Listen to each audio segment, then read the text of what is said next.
Welcome back, everyone, to the LCS Challengers League. We just wrapped up our first series, had a little chat with Dawnbray in their Horizon postgame interview, and now we're back after a short break to see our next series. It's going to be FlyQuest Challengers versus Team Fish Tacos. I, for one, am super excited about this matchup. Josh, you told me before we got in that no one is more excited for this than you are, so I want you to tell me about it. Really?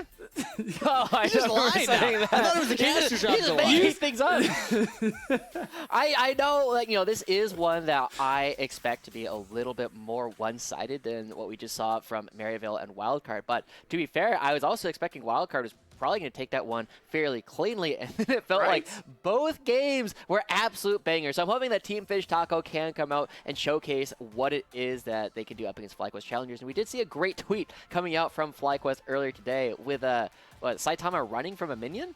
Yeah, Saitama with the FlyQuest logo on his chest. I don't. Fish taco. I'm gonna be real. I don't know what they were going with that one, but you know, respect. Keep it up, right? Anyway, speaking of, let's take a look at the FlyQuest Challengers roster for a little bit. And Steve, why don't you tell me more about these players? Well, this is the roster mostly returning from last spring. The big change that they have is in the top lane, obviously, Faisal. We don't have a photo of him yet. Hopefully, we will have one before the end of the split. But obviously, there's names on this roster that people should have heard by now. Spyrax obviously has been around in the collegiate scene before coming into kind of the tier 2 in Academy and Challengers now. Winsome even getting some LCS experience. And then Eugene and Masu, two of the big, up-and-coming names here at this level that we're hyping up as potentially that next generation of talent to make it into LCS. Faisal was meant to come in here and kind of bolster this roster. It was Philip before, now Faisal, who was carrying a lot of the heavy lifting over on Fear last split. Yeah, and of course, they're going up against Team Fish Tacos, Josh. A roster that has seen a lot of changes since the promotion tournament, especially most notably the addition of Spawn in the bottom lane. Yeah, and Spawn has been the most exciting player on this roster for me. Still waiting for the picture to come through, but people will know him most recently from his time with Dignitas LCS. Now playing here for Team Fish Taco and has been one of the brightest spots for this roster. I think there's a lot to be said about what we have been expecting from Spawn and also what we'll be expecting from their counter matchup in Masu on the other side of the Rift. Both these guys have been looking quite good. Small point here. For future graphics like that, can we put the fish taco on the face? I feel like that'd be funny. Ooh. Because we don't have photos of them anyway. You know, might as well just meme it up a little bit. Yeah. We will run that one by our producers and see what we can do for it. Yeah, but we're going to ask them nicely because we've already been over this. We can't make enemies of production. Really important thing going through here. But of course, going back to these teams and kind of what we were expecting, the bot lane matchup is especially a hype one, Josh, as you bring it up. I mean, we got some footage to go through as well. Team Fish Taco. I really wish they changed that code. Is what we're going to start with. Yeah, it turns out we got a lot of similar names coming out in the Tier 3 scene. But the player that I was talking about right in Spawn has been a player that we have seen a whole lot more aggression coming out of over this split. Typically, we were calling him, again, a 70% team fighter, right? He would be really good in all the team fights where they're 70% likely to win, and he would maximize his damage there. Now, he is walking forward, and while there's been a couple moments where he walks in a little bit too aggressively, we are seeing that team fights that are less sure and more up in the air, suddenly he is able to win them in ways that we were not seeing before. I want to talk about him at NXI because a play like this is one that I was looking at earlier, kind of highlights the highs and lows of this duo. Spawn's playing really well and is the primary win condition, but moments like that, we're seeing NXI, a jungler, role swap into support, still maybe struggling a little bit with understanding what the new role of the team is there, as Emilio getting caught out in the middle of a fight. Even though Spawn's able to get a kill afterwards, it's still, when you look at the duo, I think that could be a struggle. NXI does still need to catch up on what his new job on the team is. Yeah, I definitely feel as though when I'm watching NXI, I feel like he's thinking so hard about what it is that he's trying to do that he's not able to react in time to everything else that's happening in the team fight, which is what we expect when somebody is going to be role swapping, especially this shortly after they were playing a different role. It's still killer instinct on 80 carries. Like Spawn is something we want to see, especially when they're not playing Kai'Sa. And that matchup on the other side is really important as well. Kangas, I know you love to call him the Wi-Fi wizard in Masu. He is a really exciting prospect, and we got some footage of him and the rest of FlyQuest Challengers and how they've looked so far. Yeah, I'll take a look at the clip here for FlyQuest because obviously this is the player that's been hyped up a lot. I think that the team in general is also playing around him quite often. Josh, I actually want to get your impression of him too because I feel like he's a player we've hyped up so much. Is he really delivering though with this new kind of build? He's doing not quite as well, I think, as what we were seeing in spring, especially since, you know, he was playing like 100+ ping. He ended up going to LA in order to play here on the servers, but then the servers have moved back to Chicago. So, you know, he's had a little bit of movement coming around, and Masu is still the kind of player who will jump forward in a lot of these different fights, and we are still seeing some of that adjustment. It's also worth noting that they are playing with a different top laner, and Winsome has also not been playing to the very high standards we had set for them in spring. So it's not as though I feel like Masu is playing poorly. It's just that we had such high expectations coming in for this player that it's almost an impossible bar to reach. Sure. Yeah, it's really interesting, too, to look at this roster and how they're mostly returning. They add Faisal, who we believe to be better than Philip coming in. So on paper, we expected this to be a tournament favorite, but so far not seeing pretty much all of that. We saw them get 2-0'd by TLC last week, and they're looking like the best team in the league. We even have a head-to-head to talk about that top lane just a little bit more. Yeah, I want to dive into the top lane just slightly because Lunacia, a reminder, was on FlyFam, the amateur team last spring for FlyQuest. Philip was on Challengers. If they're upgrading to a new top laner, Lunacia was with the same org, was not chosen to make that move up to FlyQuest Challengers. Instead, they brought in Faisal. So there's a lot of motivation for Lunacia right now to actually get the better of Faisal here in this match. And when we break down, Josh, kind of the split so far, kind of a slow start for both of these top laners, at least in the stat department when we just look at the numbers. Yeah, and I feel like both of them are kind of suffering from kind of the same kind of issue, right? Both of them are being asked to play in ways that they were not playing before. Faisal was a major carry on the teams he has played for in the past, right? You give him something like the Olaf, he just pops off, kills 3 people, suddenly wins a game he's not supposed to. Lunacia was also on a team that, let's be honest, was not very good last year, or last split, and now he's on a team that will have a little bit higher expectations. And for me, watching Lunacia, he's not able to get as many solo kills, but there's a conversation around whether or not he is just developing, he's losing a little bit of confidence, or if he just has to get a little bit worse as he learns new habits to get better again. Yeah, I mean, I'm going to lean towards developing. It is a tough process. I mean, Josh, you even talked about that concept. When you're learning new things, you start to dip in performance first, and being on that better team, Lunacia does have that space to grow because, let's be real, FlyFam last split, we're getting slapped around left, right, and center. So we'll see if he actually manages to continue on that trajectory, as I'm going to take my FLYC. You guys go ahead to cast the series. Take it away, boys. Thank you, Beat Down. The thing I wanted to highlight the most from that head-to-head graphic was the difference in counter pick rate. Faisal's playing weak side. They're always locking him in these tanks. He's playing things like the Scion, the Gasante, the Gragas, and they're just letting him exist, join up with the team fight later.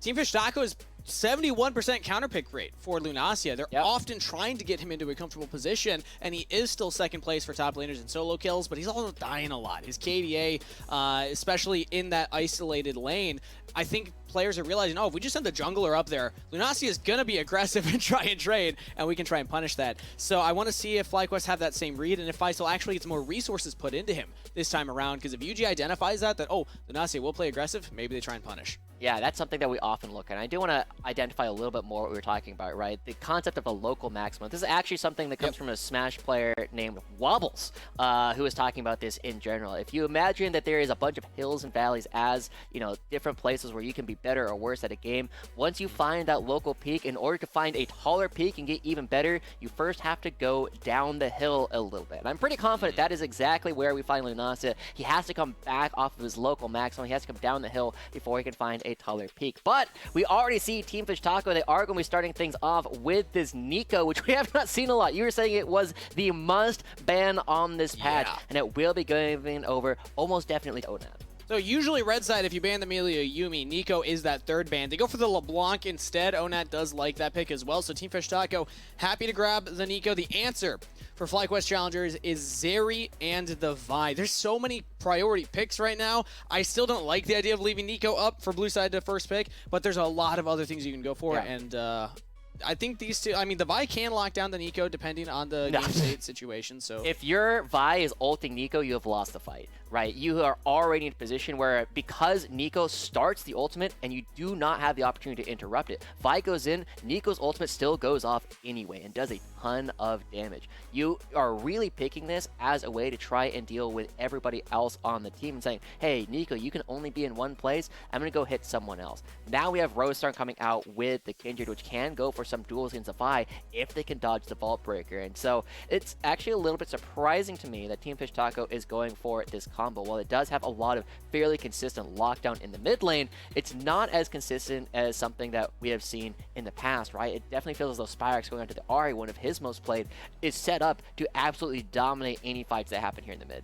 Yeah, the Ahri Charm plus the Vi Vault Breaker can do a lot of work. Team Fish Taco will also buck the trend of the counter pick for their top laner. They lock in the Cassante. They're saving the counter pick for bot lane, which presumably will just get pinched even more now. Aphelios, Lucian gone, Melio, Yuumi gone, Zeri's gone. FlyQuest can lock in a support here and just really limit the pool for Spawn and NXI. I really love the idea of picking up a Lulu here to just take these fights a little bit longer. Instead, FlyQuest are going the opposite direction. They want to make these fights really fast, and I feel like this is a bit of an odd read, which now puts a lot of the onus to be good on FlyQuest Challengers, which is I'm not super worried about, right? This team is quite strong, but you're now playing this into two of the best counter engagers, two of the best characters that will stop some of these big engages in Kindred, who's just going to throw down the ult and you will not be able to burst the target. And NACL is going to put this giant danger circle on the ground and say, hey, anybody who is in this, aka all of your melee champions, are now going to take a 1.3 AP ratio on the ultimate and the bursting blossom and anything else that Team Fish Taco has on top of that. Yeah. FlyQuest Challengers now need to be more inventive with these characters than they have been in the past. If you look at it in a vacuum and just see the Zeri, Rakan, and the Yuumi, I don't hate it. But then I have you highlighted all the counterplay that the champions already have for Team Fish Taco. Does raise some questions as to how FlyQuest Challengers want to execute. But now let's talk about the bans that come up. The Pike ban from NXI, not something that I necessarily think of in the meta, but NXI is a jungle role swap to support this split. Maybe that is something that he plays a lot of. And then Jinx will be the next ban. So 3 80 carry bans, 3 support bans, and an 80 carry support picked. Let's see what Spawn and NXI even have left in the tank. Yeah, it's worth noting that there's been a lot of picks here trying to prevent the other team from being too good at playing around the Kindred ultimate, right? Gragas knocks everybody outside of it. Pike is like, oh, look at all these low health members, toing, toing, toing, and just taking everything down from there. And so FlyQuest Challengers are now in a spot where they're super happy to take some of these longer fights and need to rely a little bit more on their better range from the mid lane. So Spyrex going in with the Syndra will have a lot of opportunity to scale up, and the longer these games go, I mean, you have the Syndra who scales crazy, you have the Zeri who scales crazy. They just need to be able to get there. And they're saving their top lane pick until they see more of the composition from Team Fish Taco. I was imagining a Jax lock-in here into the Cassante. It is still available. I know Faisal could lean towards something in that style. It would be very different from what the team has asked from him so far. Okay. Well. Kaisa Nautilus, we're throwing it back to what, 2020, 2021 meta? Yeah. I mean, we said that some of the games from before were looking a lot like a game from like 2018, 2019, and hey, this might be another situation where we're doing a similar thing. The Kaisa Nautilus coming out for Spawn, and here, the Gnar Hover coming out for Faisal is a good matchup into the Cassante going in the top lane, but the sign, as I was kind of expecting, kind of goes back to what we were talking about. Faisal is not being put on a lot of these carry champions in the summer split. He's been putting on a lot of tanks, and this is no different. He is going to withstand Lunasia in the top lane. His stats so far, Faisal, is towards the bottom of the standings in things like gold differential and XP differential at 10 and 15, but it's because the team is constantly putting him on tank duty, just playing away from him. They're playing to Masu and Spyrex, and also Yuji just playing to himself sometimes. So Faisal's slotting into a very weak side style. It hasn't allowed him to be as flashy as he was in spring, but we do still, I mean, it's getting them results. 5-3 is not a bad place to be for FlyQuest Challengers. Lunasia on the Cassante, though, might have a little bit more potential to actually go for a carry performance here. I know we keep saying that, but I really do have some hopes and expectations for this player. Very new to the scene, and like you said, maybe he's on that lower trajectory on the curve right now, but there is hope that he is able to find that upswing and figure out what his role on this new roster is. Yeah, and I definitely feel as though just as we were looking at with Maryville, who was the underdog going into Wildcard. Now we have Team Fish Taco, another big underdog going into FlyQuest Challengers, but I feel as though they have the tools necessary to give us a real game. NXI is on a character that doesn't necessarily have the most ways to necessarily go wrong. Once you get into a team fight, your job is fairly self-explanatory. You are punishable in lane, which Winsome can exploit, but NXI, who has unfortunately not had the best start as a support, will have a fairly straightforward job. He can think more about the rest of the game. They also have Rosethorn here on a carry, which is something that we haven't seen in a while. Lunacia has a matchup where you can win if you are uncontested and not focused by the jungler on the top side. We know UG not often going up there, so maybe it's actually Team Fish Taco's time to play to top lane. Let us know what you think in chat right now. Taco for Team Fish Taco and FlyC for FlyQuest Challengers. Right now, Team Fish Taco do have a slight lead, but we'll see as more votes come into the Twitch chat. I like calling it Flick. Flick. Yeah, FLYC. Want to be FLYC? FLYC? Fly? That, I don't know. It doesn't sound appropriate to say. It's one of those words where it shouldn't mean anything, but it feels like it does. Exactly. So we're just gonna maybe not. We're gonna move past that one. Yeah, but you know, as we go it. back into this one of the places where I am expecting FlyQuest to build up a lead is Spyrax versus Onat here in the mid lane, right? And also the fact that Onat presses the ping onto the minion and immediately, or onto the ward, and immediately gets 5 gold off of it. But as we take a look at this one, Onat has had a lot of moments where they are saying they are convinced that the mid laners here aren't as good. They will prove that they will deserve to be considered one of the better members of this. But Spyrax has been towards the top of that ladder for a while, and Onat still has yet to prove that they deserve the respect that they are so convinced they have. We've had the conversation as the bot lane continues to trade about the mid lane pool and the difference from spring to summer. Because 6 less teams in the league, if we're being honest, there's just a lot less players this time around. And one of the conversations is, okay, which lanes did competition get stronger? Which lanes did competition get relatively easier for opponents to match up against? APA is the mid laner that's really standing out right now often, but Spyrax is right up there, in my eyes, in that conversation as one of the premier mid laners in the league right now.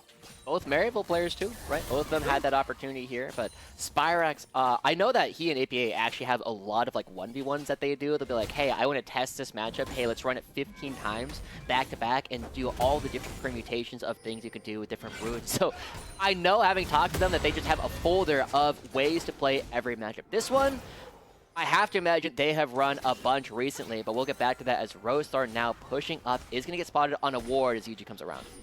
And nice ward early placed by UG right there. Sees Kindred approach. Still waiting in the brush. Onat's nearby too. Makes the blast cone. Onat's into there. Oh, UG's all alone right now. Tries to jump in onto Rosethorn. Flash up the wall from Spyrax, but not in time. First blood to Rosethorn. Winsome can't even save the mid laner, and that's a double kill to Kindred. Wow. I mean, Team Fish Taco are now just in a huge advantage because UG was so confident in their ability to win the fight. They even land the Q, which we said was one of the big things you need to do in order to take down the Kindred. But Onat just around has enough damage left over. There's nowhere for the Vi to run to, and Spyrax too far away. The Syndra is a scaling champion and was not able to get to any of their big power spikes before the fight started. I'm wondering what the communication was like. Every time plays like that happen, where they know that the Kindred's there, they know what's coming, what was the plan? Spyrax maybe wasn't communicating, or at least they didn't think that Onat would be there that fast. Like, the blast cone might have been the difference maker, honestly, of, oh, wait, no, Nico's here. Like, it's not like they're rotating. It's that they're already on my side. Either way, that is a big punish, and that is a big lead to Team Fish Taco now. I actually think that's also 2 marks that Rosethorn are likely to have picked up there, right? You are usually marking the jungler 2-star, and they picked up one off the bottom side, and UG goes for an invade, but now going to get punished for this one too. I just have to flash, doesn't even flash, just dies. Onat with the 3rd kill to Team Fish Taco, and UG's 2nd death, uncharacteristic of the jungler for FlyQuest Challengers. That's a flash from Onat though. They're trying to punish Spyrax, who's still flashless. That's going to be a 4-0 start, and 3 of them to Kindred. You can't get much better than that. That is insane. Now Faisal trying to chase down Lunacia, puts so much pressure on Masu, Winsome, and Faisal to try and turn this game around, because this Kindred is accelerated. This Nico is accelerated. It's already a 2,000 gold lead at less than 5 minutes because UG not able to farm, not able to do anything, and this is not what we were expecting, right? We were saying that Yuji, I believe the only player to have been in our MVP top 5 in every split that we've been giving out the award. Yuji has looked so good, has looked so confident recently, and now needs to go for some crazy plays. Maybe he can find something onto Lunacia. Punish the top laner who gets so aggressive. Lunacia wants to look for the trade onto Faisal. Oh, he gets the ult! All out over the wall. He gets the solo kill. Beautiful from Lunacia. As Winsome engaging onto NXI, taking a lot of damage. Masu's looking for the carry performance of his life. The team is deep in the hole, but Masu picks up a kill, and that is some hope for the squad. Oh my gosh, and now Yuji trying to chase him down, but Rosethorn's around the corner. Surely he flashes this time. He saw the flash. Is he going to use it this time? No, he has Faisal there to back him up. And Rosethorn, I mean, he can just hop over the wall, look for the Krugs, but not going to be doing so just quite yet. Oh god. Lunacia coming through. I would love to see a replay because I think he hit level 6 with that Q that I thought missed. Because Team Fish Taco, they are in such a dominant position, right? Onat, who has had a couple of moments where they have been flubbed, has the tools now to absolutely win this lane all on their own. And Rosethorn, who we have had other junglers criticize them as too much of a cookie-cutter player, is now in a position where they can go wherever they want. They're uncontested. They almost have they have all the components for a Trinity Force at 6.5 minutes. Like, this guy is set up to run the game. Insane. Okay, here, let's get another look at this. Yeah, so he's level 5 here. Yeah. Oh, and he goes in. He goes through. Yeah, he throws the Q to hit level 6 and knock him over the wall. Great awareness coming through from Lunacia in that play to find the solo kill and get himself out. Yeah, beautiful stuff. NXI just a little bit too far forward here, and Masu knows he can take an entire minion wave, and it does not matter. But a Dragon going over to Team Fish Taco, and I am all in at this point on the Masu trade. He has to be. He was our runner-up for the most valuable prospect in spring. He's the only one with a kill. In his rookie split. In his rookie split. He is the only one who we are looking at as a player that can potentially carry this game, but he's not even on a completed item yet. You look at his item components compared to what Rosethorn has, it's not even close. Well, okay, you know, in his defense, Berserker Greaves are like, what, 1,100 gold? 1,100, that's a hardcore axe. He's not crazy. Yeah, it's basically a Kindle Gym Dip. No, that's still pretty big. But either way, Rosethorn is poised to carry. Masu's going to have to get a little more fed before he can answer. And Yuji's just getting invaded by NXI, and Rosethorn flashes the wall. Oh, this is brutal for a FlyQuest Challengers jungler who just has nowhere on the Rift to be. This is fantastic play coming through from Team Fish Taco to take away, completely starve Yuji out of this game. And I think, does Rosethorn already have 4 stacks at 8 minutes? He's at 5. Oh, wait. Yeah, 5 stacks? That's 5 stacks.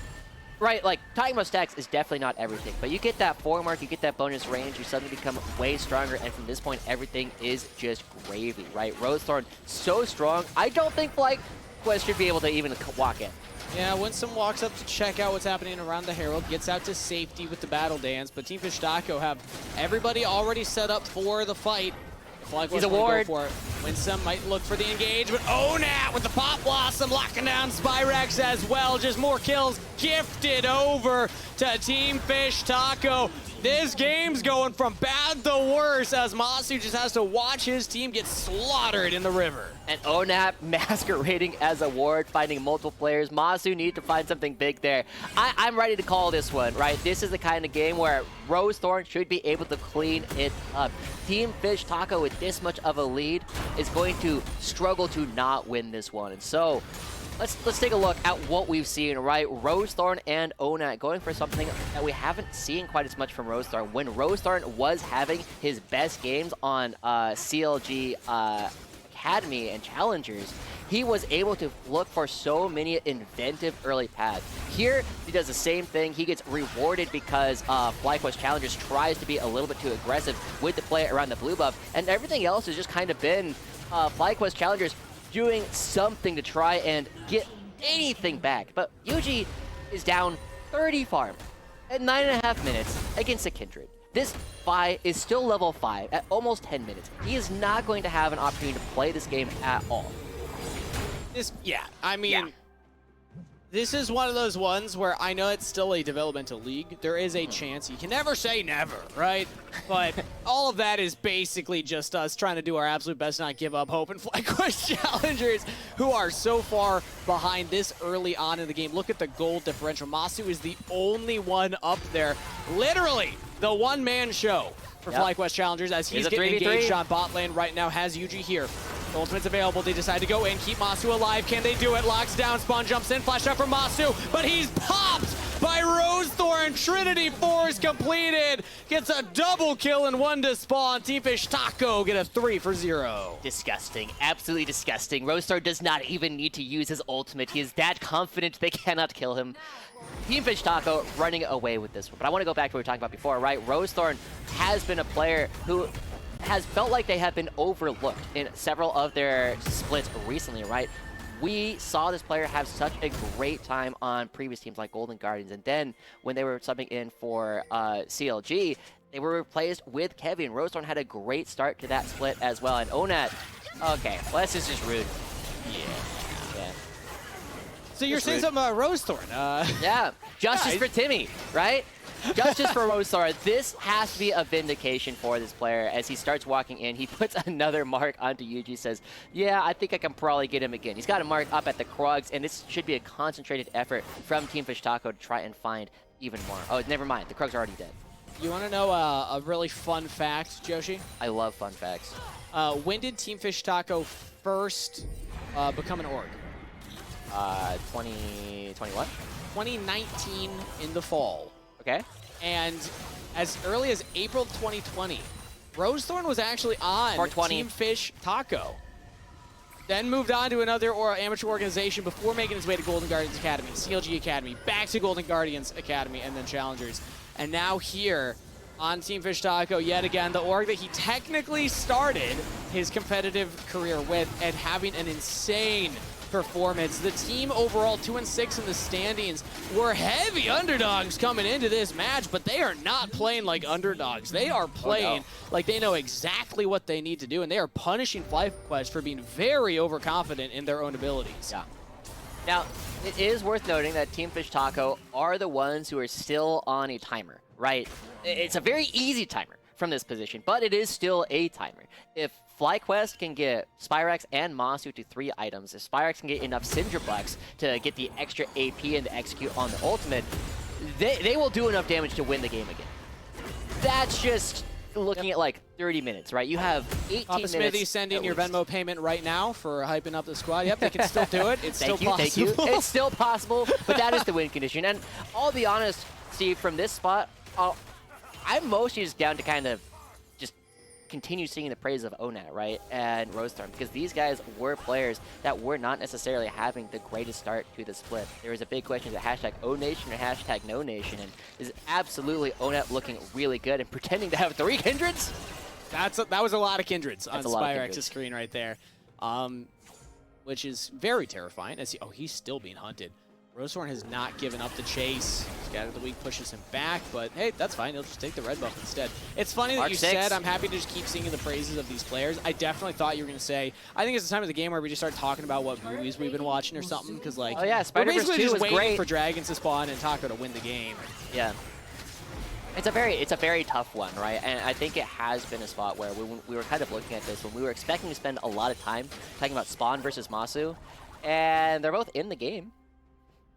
Right? I mean, Spawn has not really needed to do a whole lot. He participated in that 2 kills bottom lane, and Masu, another player who we suspect was one of the primary reasons why FlyQuest continued to hold on to this roster. Just because Masu was a player that we know they did not want to give up. There were opportunities for him to play in LCS from what I was hearing, and FlyQuest was like, no, this is our guy. We want this guy still.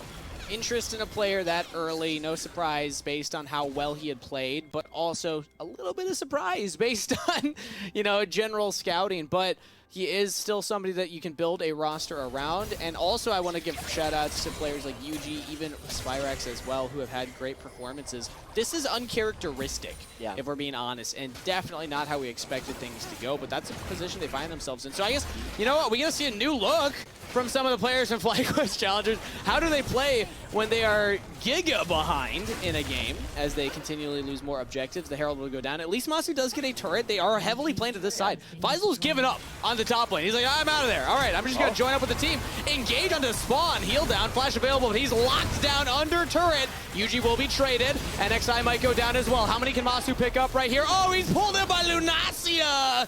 Double kill to Onet. Lunacia with the teleport flank, and Team Fish Taco will trade up regardless. 3 for 2.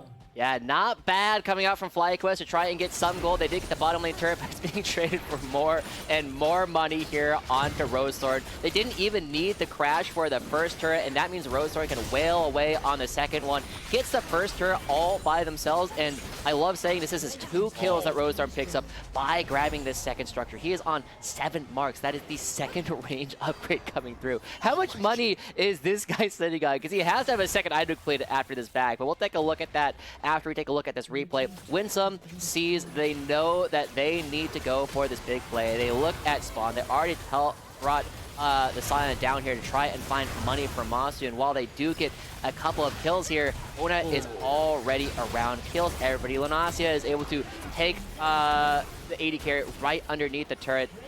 That was a 4v5 the entire time, and the strongest member. That's right, not just a 4v5, it was a 4v5 without the strong player on the other side of the map. Yeah, I think Onad's showing why Nico is perma-banned right now, as that triple pop blossom was huge. Insane damage coming out from this champ right now, as Rosethorn is so far ahead. Oh no, that's not a minion! Oh, Spyrags not counting the wave. UG and Winsome try and answer something back here. Flash out from Onat. Can they tank long enough to lock him down? He's just not taking damage. Onat might just trade back regardless here. He lives! Oh, pain for FlyQuest. Celebration for Onat. Oh no, I was left to run. Jeez. Whoa, wait. Believe he's alive. Whoa. All right, that was neat. Was that one of those? I don't think you can turn like that. Was that one of those like areas where you can bounce off the wall as Sion? Yeah, that was a wall bounce. Oh, that was really cool. hard to consistently do it intentionally, but you know. That's really the best we can say about FlyQuest's situation right now. Faisal is 2-1. Hey, we were asking, when's Faisal going to get his chance to carry? I don't think he expected to be under these conditions, but doing his best. Yeah. Oh, hello. Okay, well, might not last for long. Solo kill with your friends. No, Rosethorn, leave him alone. Let's see the 1v1. Let's see the solo kill. Okay, well, this is just cheating now. It's not even impressive anymore, as Faisal will go down here, try and clear as much of the wave as possible. And 17:50 on the clock. Let's see how fast Team Fish Taco can speedrun this. That's generally where we start to bring the conversation when we're 10,000 gold lead at 18 minutes in the game. Team Liquid LCS did it better. They had 10,000 at 13 minutes. This game isn't even that impressive. Oh, yeah. Yeah, Team Fish Taco can do no wrong at this point, right? They are so far ahead. They have so much extra money. Ooh, Rosethorn can take a couple third shots there. And it'd still be okay. Yeah, it's fine. Actually, 0 punish coming in from FlyQuest Challengers, unfortunately. Yeah. So what movies have you been watching, Josh? Well, I did see Spider-Verse 2 recently. That one was really good. Oh, no, not again. Okay. Surely not again. Oh, wait. Oh, Spyrax putting on his dancing shoes right now. Masu jumps over. Can they get Onet? Shut down for Masu. That's a lot of money. They're now less than 10,000 gold behind. That's good. That's a lot of money. That's a lot. All right, Steve. I'm going to give you $1 million. Okay. In cash. Okay. In a briefcase. Right now, untaxed. That's a lot of money. But your first game, every time you play League of Legends, is a FlyQuest game like this. Only the first game? Like the rest of the day? Every time you play. It's not necessarily like that. Well, here, let's see if FlyQuest can turn this, because maybe I actually do take that money. It's looking good so far. They got Rosethorn. Big shot. Spawns here. The Keist has been unleashed. Using the ultimate early, now trying to reposition. Faisal's in there, trying to buy a lot of space. Lunacia on a killing spree, though, takes down Masu, which means Spyrax is the last damage left. Faisal falls to spawn, and Team Fish Taco, despite losing their jungler, will win the fight. And Josh, I gotta say, I'm not taking the money. I want to enjoy League of Legends, and I don't think I could under these conditions. Yeah, it's real. I do really appreciate the fact that FlyQuest are still trying to make plays. They did get the 1,000 gold shut down onto Roaster. I don't remember who actually got the money off of that. I believe it was Masu. Okay, well that's oh, good. Wait, no, he was 2-2. Now he's 2-3. So yeah, it couldn't have been him. It has to have been Faisal had Yuji 2 kills. then. It has to. Okay, that is the most tragic thing I think that it went onto you. Let's get a replay. We'll get confirmation, you know? Yeah. All right, Rosethorn goes in, almost just wins him outright. And as FlyQuest come back in, oh, it's just Rosethorn. Okay, we said they could do no wrong. This is a little bit much as Masu is able to get a ton of damage, but I mean, look at how much they have to do to commit that. It does go over to the Vi, who is so far behind there, now like not even still equal in the game. But as the game continues to go, the big thing is like they take forever to kill Faisal. They can find everybody else. They eventually say, oh, we don't care about the sign anymore. Let's go ahead and kill everybody else. And so Team Fish Taco, now that the Baron has spawned, they have the tools necessary to get through a lot of the wave clears. Team Fish Taco have really needed an opportunity to be even more aggressive. Oh, hello. Ooh, Pop Blossom onto Winston. Was he a red buff? I think he was a ward. That's less funny, but still annoying. Back onto the Baron, though. Spawn kept it aggroed. Rosethorn's on it as everybody else is going for the fight right now. NXI is getting picked off here. Should be one going down. Lunacia now in a 1v3 situation on the Masu, just taking him down solo. But Rosethorn jumps in for the last tick of damage and the double kill. Chase down onto Faisal. FlyQuest lose the Baron. They lose multiple members, and they are definitely losing this game. From the early stages, Team Fish Taco have had their number. The early invade was all they needed for Rosethorn to get off the ground. They have not let up the pressure. I was saying that Team Fish Taco, they had the tools necessary to try and make this game work. They had everything that they needed. They had Rosethorn on a carry. They got Ona on the Nico. Those two characters are combined 19, 2, and 14. And as our observers are pointing out, 10 stacks now on the Rosethorn. That is the third range increase that you get on this game. We are 22 minutes in the game. Beatdown in our production chat keeps going, oh my god, that is absolutely insane every single time Beatdown, or every single time Rosethorn gets another mark. He is on 3.5 items at 22 minutes. The last time, okay, we're back. The last time I had a lead like this, I was playing on an alternate account. This was when I was like a mid-high diamond player. I was playing on an alternate account that was still like bronze. I was playing Ashe to carry back when your first auto attack was a guaranteed crit. And my Jax told me, hey, if you don't stop typing and asking me to go to different lanes in order to farm properly, I'm going to disconnect. I told him, okay. And I think Rosethorn is basically at the same point here. If any one person from Team Fish Taco disconnects from the game, Rosethorn can still carry. I'm not gonna lie to you, Josh. I can say with a lot of confidence I've never been this far ahead in a single game of League of Legends. Rosethorn has beyond Flame Horizon Yuji and is, again, 1v5, just walking up to them. I guess 1v1, Faisal. Everybody else was a little off there. But he's frontlining as Kindred because he's got the range to do so. Nobody can answer Team Fish Taco on the map. And waiting for the sweet embrace of that Nexus exploding. To go into game number 2, Team Fish Taco are pushing in, sieging up the base. FlyQuest Challengers, I think, have accepted.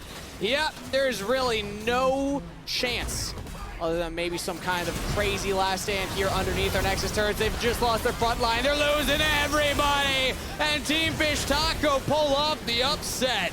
An insane performance from Rosethorn and Onek in the early lead. Quadra kill to Spawn to close it out. Lunacia's back into solo killing form. Team Fish Taco go up 1-0 in the series. And a statement win at that, right? It's not just that Team Fish Taco were able to take down one of the teams who were expecting to be at the top for the league. They did it, and it was not close. Rosethorn, justice for Rosethorn coming through at this point, absolutely dominating that game. ONAT, that's the biggest hashtag O-Nation I have ever seen at this point. Drop it in chat.